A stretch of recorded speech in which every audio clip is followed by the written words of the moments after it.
Hi guys, and welcome to the channel. Thank you so much for stopping by. I really do appreciate it so very much. Welcome, my name is Aiden. I'm so happy that you are here.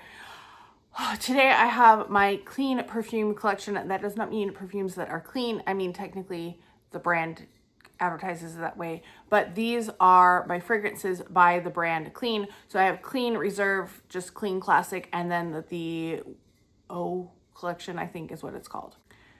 If you have tried any clean fragrances, please let me know your thoughts. Let me know which your favorite one is. If there's any that you feel like I should look into as well, let me know that as well. We're gonna start with my Clean Reserve because those are probably the ones that I wear the most out of the line. I also should say, don't forget to like and subscribe if you haven't done so already.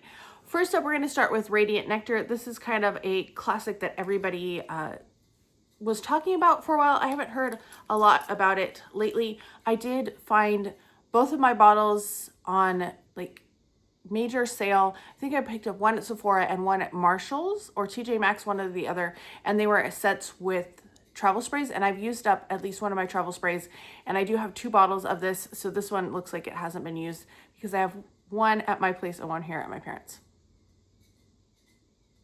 This was one I was not in love with at first. I was kind of like, it's fine. I don't really get what all the hype is, but as time has gone on, I really find that I enjoy it a lot more. So the notes on Clean Reserve Radiant Nectar, we all know they're all clean. Our top notes are pear and ambrette. Middle notes are tobacco blossom, orris, and carrot seeds. Base notes are musk, ambroxan, and white cedar extract. I do get the pear a lot more now than when I first got it. At first I was like, I don't really smell the pears so much. This is not an overwhelming, it's a nice light scent. I feel like this is one that I can wear to work. I could spray in my office and it wouldn't be offensive to anyone. It wouldn't cause issues. So it's nice and light, but I think it has enough of a life to it. It has, you know, fairly good longevity, a few hours at least, and I don't mind respraying my perfumes, so I don't always count that for or against them, because sometimes if they last too long, I get really sick of them and I want to scrub them off. But yes, this is a nice, light, slightly juicy pear, and it's really nice, but it took me a while to get into it. It wasn't until I tried the next one that I fell in love with it, and then I came back to this one. Radiant Nectar was released in 2020. This one was released in 2023. This is Sparkling Sugar, and yeah, I have a slight dent in this, but I feel like I know I have a smaller version of this as well. Did I go through I might have gone through a travel spray. It's hard to remember, especially like travel sprays. I don't pay as much attention to them other than trying to use them up, because they do tend to evaporate more than I feel like my full size bottles do. This one is so good. It's slightly tart, but not overly tart, but it kind of has a lovely sweetness to it, but it's a sweet with like a fruity tartness to it, if that makes sense. So our notes on this are pretty basic. It is peach, white musk, and black currant. I love black currant, I love peach, so those two together were just a wonderful combination. That tartness comes from that black currant, the sweetness comes from the peach, and I really do like this one. I think this is a good one to layer. I think it's a good one to wear if you want something just light and not overly sweet. It says it's a fresh gourmand. I guess I could say that, but I feel like it's like a very, like a sugared, fruity fragrance, if that makes sense. It's not like a fruity floral. It's like a fruity, sugared fragrance. And I love it. The last one that I have that's still in my collection, I do have a couple, I have at least one that's in my declutter cabinet, and this one has a major dent. You can tell I've used this so much. This is Whipped Cherry. I love layering with this one. I used it, oh, the top is looking a little funky. I don't know why it's doing that. I have a couple fragrances I feel like are doing that. Other cherry fragrances I love to layer this with. So the Victoria's Secret that came out a couple years ago for the holidays, that one I layer with it. I will layer with REM, the Cherry Eclipse. This one it's really good. It's supposed to be that Baccarat DNA, kind of that. It reminds me a little bit of Cloud Pink. And I do love Cloud Pink as well. That's one of my favorite Ariana Grande fragrances, but this one is just a little bit different. So our top notes are cherry, pineapple, and coconut water.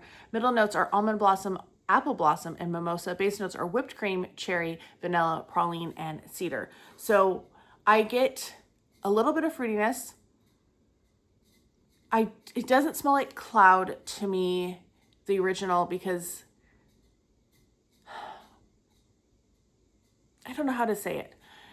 It has a little bit of fruitiness to it, but it definitely is in that range. Like they're a vibe together. I haven't tried Baccarat Rouge. I finally got a sample, but I haven't tried it yet because I was saving it. But I feel like if you like Cloud Pink, you would like this one. They're similar, so you probably don't need both, but I would choose Whipped Cherry over Cloud Pink. Obviously, like look at that. I've been using it a lot. I like to layer. I like to top up with it. It's beautiful. I thought about this being one of the fragrances I try to pan this year or finish, but I think this might be one to finish next year instead. But this is one I think I'm gonna have to pack in my suitcase.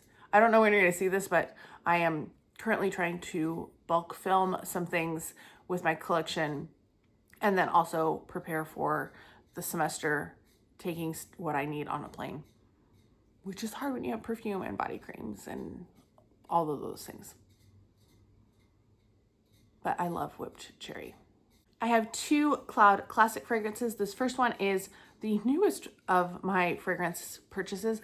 I got this for $16, I want to say, from Ipsy, and I almost bought a backup of Whipped Cherry, but I hesitated and it was gone. So don't be like that. This is interesting. It does have that kind of vanilla whipped fragrance to it. Not like Whipped Cherry. Whipped Cherry smells like whipped cream. Like, I know how to describe it. It smells like you have whipped cream with cherries in it. Like, not fresh cherries, but like cherry extract, I guess. So Vanilla Cloud was launched in 2024. Notes are aldehydes, which is interesting. Vanilla orchid and bergamot. Middle notes are freesia, cyclamen, pear, dewdrop. Base notes are vanilla, musk, and sandalwood. I guess I do get the aldehydes. When I think of aldehydes, I usually think of something much older, like Shalimar or Number 5. And this doesn't have like that soapy quality to it. It definitely feels like a gourmand, but a very fresh gourmand. It's quite nice. I could see myself using this to wear to work and just really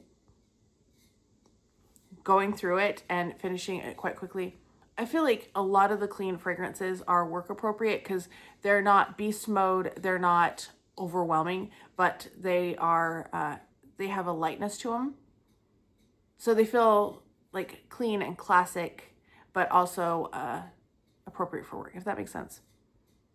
It's very nice. I haven't worn this on my skin yet because I just got it, but it's definitely one I want to wear.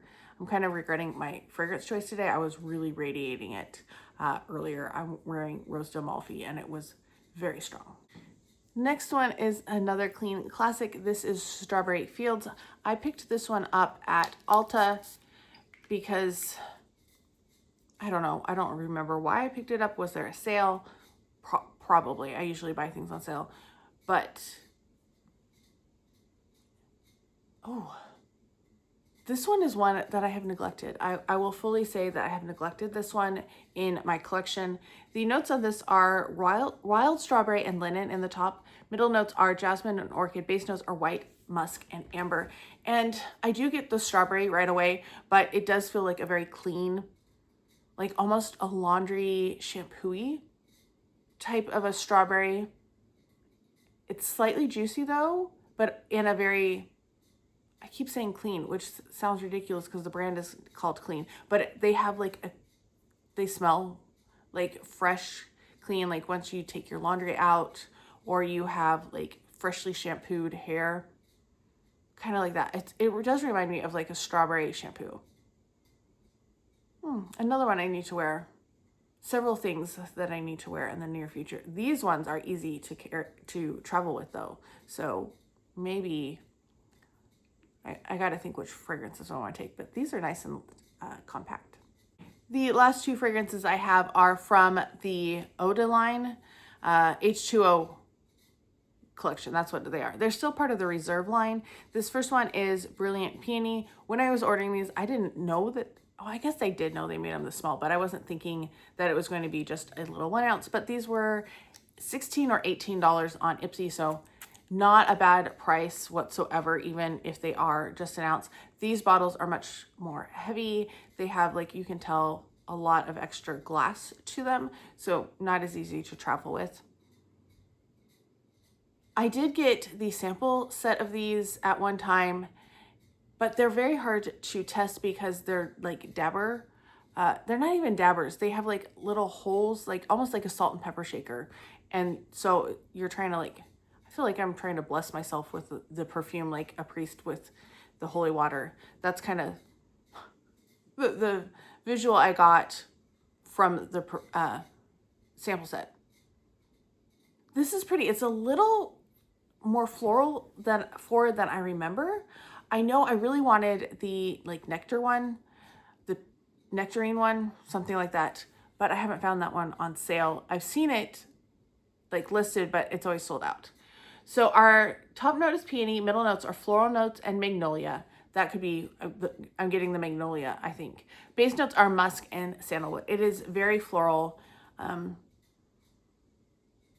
One, I think that probably wears better on the skin than on paper. So definitely something in the spring to try. But right now in the heat of summer, as I'm testing these, it's a not for me at the moment. And then finally, we have my last one, which is Water Lotus. I couldn't remember if I liked Water Lotus or the other water one. They had two in this line. Maybe Water Lily? I don't remember. Anyway, this one I picked up because, you know, again, $16, $18, great deal. What you find non-name brand fragrances for at TJ Maxx and Marshalls. So I decided to pick this one up. And really, I was planning to use this one as a nighttime spray. And I think that's a good idea for this one. So this one, the top notes are cucumber, lotus, and water lily. Obviously, those make sense. Middle notes are peony and lily of the valley. Base notes are musk and amber. I am getting a little lily of the valley, I think, because it's a little sharp. Like there's a little green sharpness in it, but I still think I can use this as a nighttime spray. It's not something I want to necessarily wear during the day because this isn't the type of scent I normally gravitate towards. But it is a scent that I would enjoy at night. I like kind of watery, light type of fragrances. This might be a little stimulating for me for night, but I think I can make it work. So that's honestly why I bought this one. These are supposed to be water-based fragrances instead of like alcohol-based, so I don't think they will last as long, so I do need to focus on using them, and that's probably why they were at Ipsy. I'm really hoping that Whipped Cherry is not being discontinued, and that's why it showed up, because that would be really a problem, because I need another bottle, obviously. So, but these ones are, they're nice, but they're not my favorites. The Reserve line, all of these, if you like light, kind of fruity scents that are sweet, but not like overly sweet or overly fruity, I think the three that I have are good choices. So Radiant Nectar, a good one. Sparkling Sugar, another good one. Obviously, Whipped Cherry, a good one. I think the vanillas in it and the whipped cream are kind of making it turn just a little bit darken up, because it didn't used to have this like yellow glow to it almost. But yes, you're gonna see that in an empty in the next year. I can almost guarantee that. And then Clean Classic. These are both pretty nice, and I've been curious about, like, there's a couple other ones that have come out that I've been curious about, but I want them more for like the $16 range. I think that's a more reasonable price than like $72, $60, something like that. Not quite intrigued enough to purchase them at that price.